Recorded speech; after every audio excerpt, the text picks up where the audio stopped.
سلام كبران وكبراتنا زي يوتيوب قناه تغاتنا خميت صنحنا زوان زبولكم حطرتن وانا حبريتات تحزلكم قريب الله كسام ودات حبيركم صنح قدامي مستر ابي احمد بزعوا افدقه بحر برتع ملخته محلاليفهم امرغا قدب داسي بزعوا زلعلو غداي حيلي نيوكلير ون كبيد متنقق تايبهم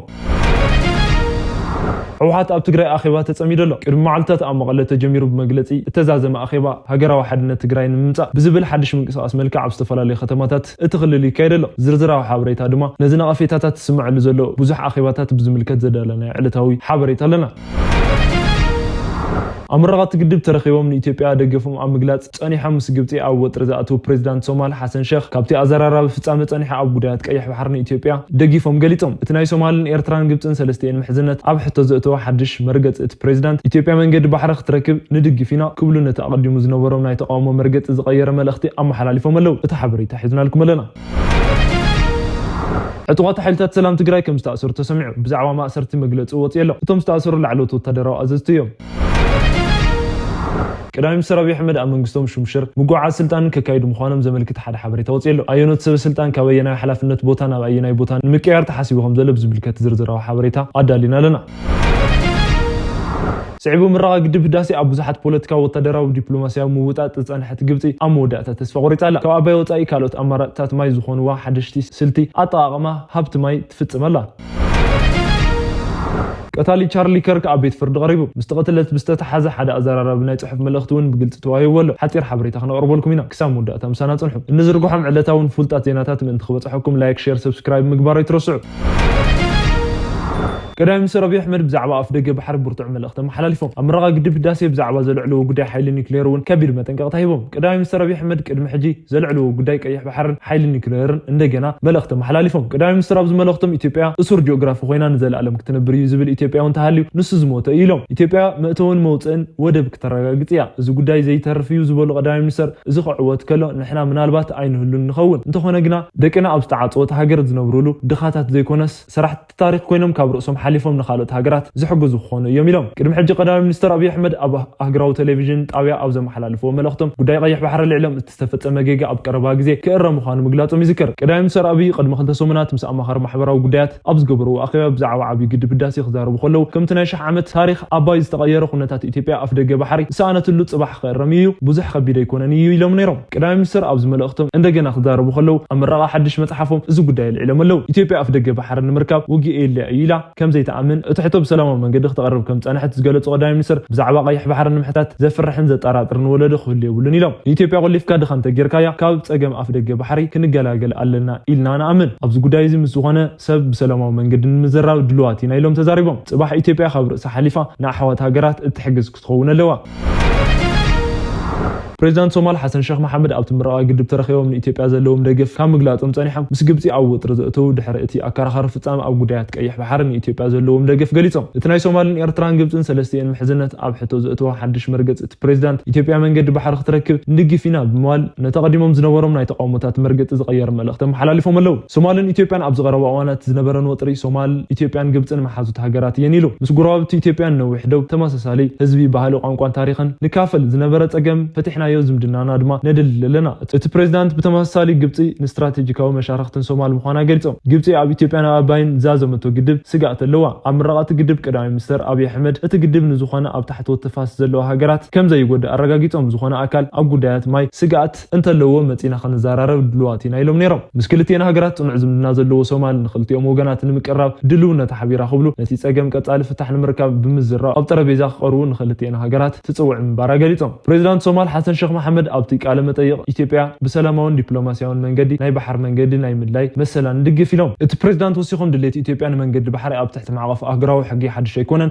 زخونه هاجر اغراوان حقيتات زوان سمعنا كساب زخبرت طقمان محس كتقوم لما تخل اتفلط اغاوات مسرحتنا لو اثيوبيا نزم حقاين مسمرات انت تختيلا بسلاماو دبلوماسيون منجدي كتوصحهم كم تخل تسفا نغبر نزا حساب زدمان دغفو ينايلو ات بريزيدنت مرقط صومال صنع نصور مخانم ارديوم اب گمگم قيح بحر تاون قطاون طقم زلون هاجرات نخلو زرغاغص حبراو طقم زلو سمعنت بمزرام بمردان كفترة صويعم ሕወሓት ኣብ ትግራይ ኣብ ኣኼባታት ተጸሚዱ ኣሎ እቲ ቅድም መዓልታት ኣብ መቐለ ተጀሚሩ ብመግለጺ ተዛዘመ ኣኼባ ሃገራዊ ሓድነት ትግራይ ንምምጻእ ብዝብል ሓድሽ ምንቅስቓስ ኣብ ዝተፈላለዩ ከተማታት እቲ ክልል ይቕጽል ኣሎ እዞም ክትዓት ቅድም መዓልታት ዝጀመሩ ኮይኖም ሎሚ እውን ይቕጽሉ ኣለዉ ኣብ መቐለ ምስ ማእኸላይ ላዕለዋይን ሰበስልጣናት መንግስቲ ኣብ እተኻየደ ክትዕ ቅድም መዓልታት ብመግለጺ ተዛዚሙ ድሕሪኡ እቲ ክትዕ ናብ ወረዳታት ወሪዱ ኣብ ዝተፈላለዩ ከተማታት ገጠራትን ቀበሌታትን እቲ ክልል ይካየድ ከም ዘሎ ሓበሬታ ይምልክት እቲ ህዝባዊ ሓድነት ንምድልዳል ብዝብል መሪሕ ቃል ዝካየድ ዘሎ ተኸታታሊ ክትዕ ወፍሪ ሃገራዊ ሓድነት ዝብል ስያመ ተዋሂብዎ ኣሎ እዚ ምንቅስቓስ ሃገራዊ ሓድነት ትግራይ ንምምጻእ ብዝብል ኣርእስቲ ኣብቲ ክልል ዝካየድ ዘሎ ፖለቲካዊ ፍልልያት ኣብ ትግራይ ኣብ ዝሰፍሐሉ ዘሎ እዋን እዩ ኣብ ትግራይ ሰፈሩ ተቃውምቲ ፖለቲካዊ ውድባት ፖለቲካዊ ሃዋህው ትግራይ ክሰፍሕ ኩሎ መዳያዊ ክኸውን ይሓቱ ኣለዉ ውድባትን ሲቪላዊ ማሕበራትን ገዛእነት ሕወሓትን ካእኽሉ ኩሉ ዘሳትፍ ዞባዊ ግዝያዊ መንግስቲ ክምስረት ዝሓቱ ውድባት ሲቪላዊ ማሕበራት እውን ድምፆም የስምዑ ኣለዉ ሕወሓት ብወገኑ ኣብ ናይ ገዛእ ርእሱ መንገዲ ይጓዓዝ ኣሎ ካብ ሃገራዊ ቦርድ መረፃ ኢትዮጵያ ፍቃድ ከም ዘይብሉ ዝንገረሉ ሕወሓት ኣብቲ ብሬተናል ጀነራል ታደሰ ወረደ ዝምራሕ ግዝያዊ ምምሕዳር ትግራይ ፍርቂ ግደ ዘለዎ ኮይኑ ኣብ ትግራይ ንዝተፈጠረ ሰፊሕ ፖለቲካዊ ፍልይ ቀንዲ ምክንያት እዩ ተባሂሉ ይውቀስ ኣሎ ሕወሓት ስራሕ ውድብ ምስራሕ መንግስቲ እናተሓወሰ ከም ዝርከብ ነቲ ናይ ሓድሽ ለውጢ ስምዒት ህዝቢ ትግራይ ኣብ ግምት ዘእተወ ውድብ ከም ዘይኮነ ካልኦት ብዙሓት ሕቶታትን ቅሬታታትን ይለዓለሉ ኣለዉ ብተወሳኺ ኣብቲ ክልል ብዝተፈጠረ ፖለቲካዊ ምፍላይ ኣብ ውሽጢ ሕወሓት ባዕሉ ዝፍጠር ምፍልላይ ብኣቶ ጌታቸው ረዳ ዝምራሕ ክፋል ወፃኢ ስምረት ዝተባሃለ ውድብ ኣብ ዝተመስረተሉ ኩነታት ተፈጢሩ ኣሎ ነስዒ እውን ምስ ናይ ውድብ ምፍላይ ብዝተተሓዘ ዕጡቃት ጉጅለታት እውን ተራእዮም እዮም እቲ ብጀነራል ታደሰ ወረደ ዝምራሕ ግዝያዊ ምምሕዳር ትግራይ ነቶም ዝፍጠሩ ፀገማት ንምፍታሕ ዞባዊ ሃገራዊ ምርዳእ ንምፍጣር ናይ ገዛ ርእሱ ኣካል ኣቋቂምዎም ዘለዉ ክላዓልን ተቃውሞታት ውድባት ግና እዚ ስልጣን ንምንዋሕ ዝግበር ፃዕሪ እምበር ሓቀኝነት ቁኑዕ ፃዕሪ ኣይኮነን ብምባል ይነቕፍዎም ኣለዉ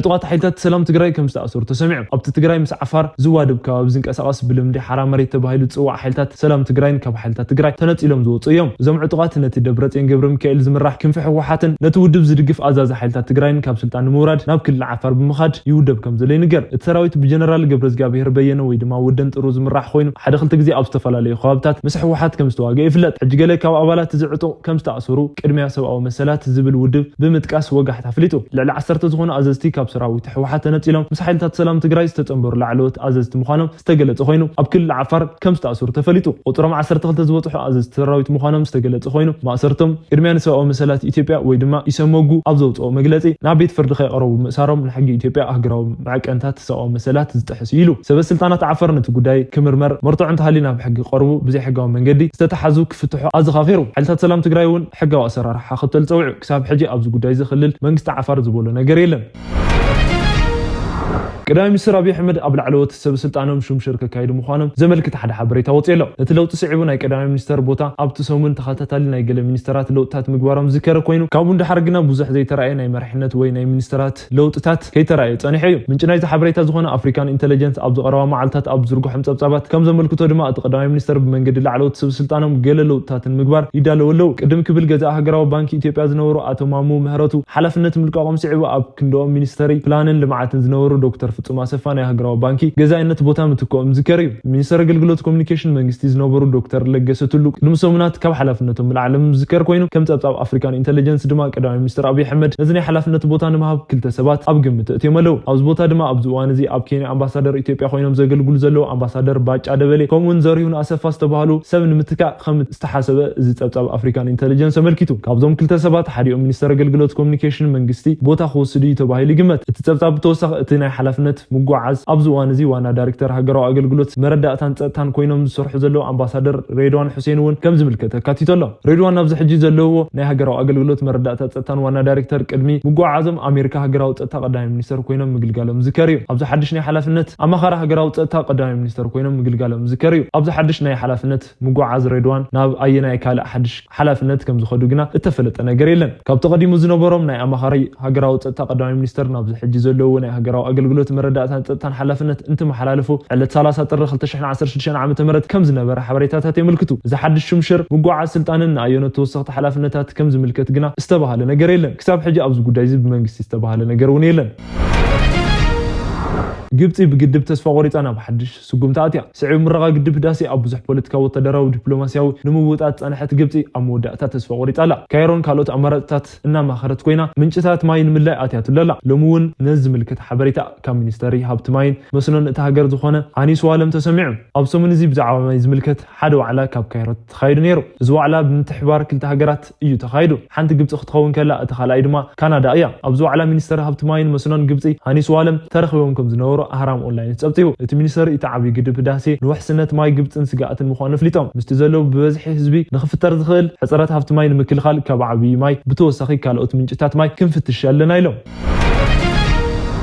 ናይ መወዳእታ ዜናና ቀታሊ ፍርድ ቤት ቀሪቡ ናይ ቻርሊ ከርክ ቀታሊ ኣብ ቤት ፍርዲ ቀሪቡ ምስቲ ቅትለት ብዝተተሓዘ ሓደ ኣዘራራቢ ናይ ጽሑፍ መልእኽቲ እውን ብግልፂ ተዋሂበሎ ዓቃብያን ሕጊ ግዛኣት ዩታ ኣብ ቅትለት ቻርሊ ከርክ ተጠርጢሩ ዘሎ ታይለር ሮቢንስ ፍርዲ ሞት ክውሰኖ ንሓትተለና ኢሎም እቲ ተጠርጣሪ ንመጀመርያ ግዜ ብቪድዮ ኣብ ቤት ፍርዲ ዝቐረበ ኮይኑ ከቢድ ገበን ምፍጻሙ ዘርኢ መርትዖታት እውን ቀሪቦም ኣለው ንጸሊኡ እኹል ምኽንያት ኣለኒ ብዝብል ንስድሩኡን ጾቱኡን ካብ ወዲ ናብ ጓል ዝቐየረ መጻሙትን ሓሳብ መሃቡ እውን ዳያን ኣረጋጊጦም እቲ ዝበዝሕ መረዳእታታት ካብቲ ምስ ስድሩኡን ፈተውትን ዝገበሮም ዝርባት ከም ዝኾነ እውን ተሓቢሩ ኣሎ እቲ ወዲ 22 ዓመት ተጠርጣሪ ታይለር ሮቢንስ ብሸውዓይና ሕጊ ጥሕሰታት መኽሳቱ ተገሊጹ ኣሎ ኣብ መስርሕ ክሲ ምስማዕ ካብ ስሙ ምግላጽ ሓሊፍ ዝኾነ ድምፂ ይስምዕን እቲ ኣሜሪካዊ የማናይ ኣክቲቪስት ቻርሊ ከርክ ብምቕታል ተጠርጠርቲ ኣብ ትሕቲ ቁፅር ዝኣተው ውልቀ ሰብ ምስኡ ዝነበሩ ዓርኩ ኣብ ዝለኣኾ መልእኽቲ ምቕታሉ ከም ዝኣመነ ዓቃቢ ሕጊ ገሊጹ ዓቃቢ ሕጊ ወሲኹ ኣብ ልዕሊ እቲ ተጠርጣሪ 7 ክስታት ከም ዝተመስረተሉ ሓቢሩ ኣሎ ኣብቲ መዘኻኸሪ ጽሑፍ ንቻርሊ ከርክ ክቆትሉ ዕድል ረኺበ ኣለኹ ክገብሮ ድማ እየ ይብል ሎሚ ዝበልናይ ማሕበሬታና ኣብዛዚምና ኣለና ላይክ ሼር ኮመንት ብምግባር ቻናልና ድገፉን ክትገልጹና ዝኻኽርና ብኻልኦት ሓበሬታታት ክሳብ ንራኸብ ሰላም